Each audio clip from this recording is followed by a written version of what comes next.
শারদীয়া উৎসব উপলক্ষে মমতা বন্দ্যোপাধ্যায় প্রশাসনিক সভার আয়োজন করা হয় কলকাতায় নেতাজি ইন্ডোর স্টেডিয়ামে। রাজ্যের বিভিন্ন জেলার পুজো কমিটি এবং প্রশাসনের আধিকারিকদের নিয়েও এই সভায় বিভিন্ন জেলা সদর দপ্তর এবং মহকুমায় ভার্চুয়ালি বৈঠক করেন তিনি। সেই মোতাবেক দুর্গাপুরের সৃজনী প্রেক্ষাগৃহে এই ভার্চুয়াল প্রশাসনিক সভার আয়োজন করা হয়। উপস্থিত ছিলেন দুর্গাপুরের মহকুমা শাসক সৌরভ চ্যাটার্জি, দুর্গাপুর নগর নিগম প্রশাসক মণ্ডলীর পৌর প্রশাসক অনিন্দিতা মুখোপাধ্যায় সহ প্রশাসক মণ্ডলীর অন্যান্য সদস্যরা।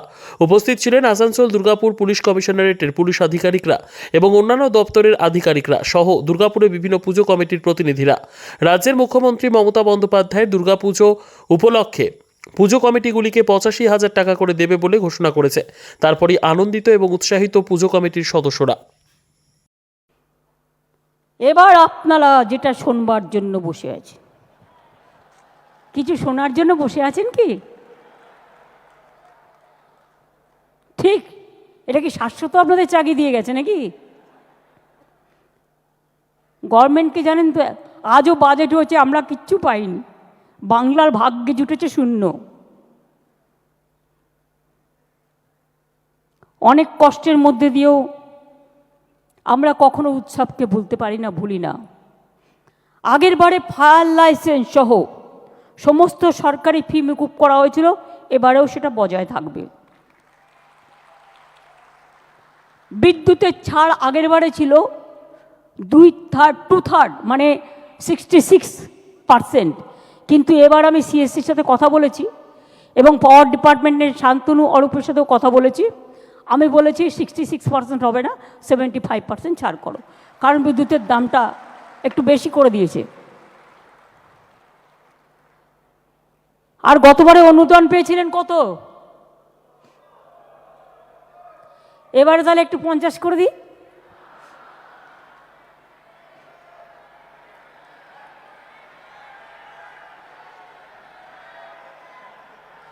জেলাগুলো কি বলছে? ব্লকগুলো কি বলছে? পুজো কমিটি কি বলছে? এই এক কি সবসময় অতটা লাফিয়ে বাড়ানো যায়? আস্তে আস্তে ওঠো, স্ল্যাব আছে না। প্রথম যখন শুরু করেছিলাম 25,000 দিয়ে, ঠিক তো? তারপরে আস্তে আস্তে আস্তে আস্তে 70 এসছে। এবারে যদি সব করে দিই, আগে আসছে বছর কি হবে?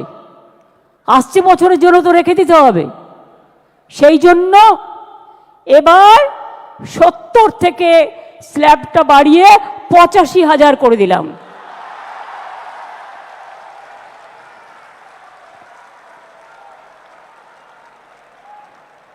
আশা করি এতেই আপনাদের চলবে।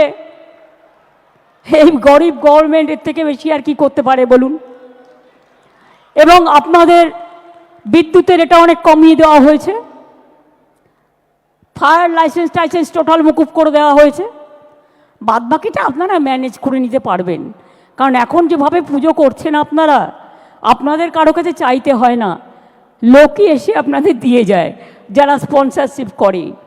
সুতরাং আপনাদের সকলের মঙ্গল কামনা করে আমি বলবো, যা দিতে পারলাম এটাই তো সব নয়, আপনাদের নিজেদেরও অনেক কিছু আছে। সব কিছু নিয়ে মিলিয়ে মিশিয়ে করবেন। কাজেই এবার যদি 15,000 বাড়তে পারে, আগামী দিনও বলে রাখলাম, আগামী বছর এটা 1 করে দেবো। ঠিক আছে? 2 বছরেরটাই কিন্তু ডিক্লেয়ার করে দিলাম ইন অ্যাডভান্স। সুতরাং ভালো করে করুন।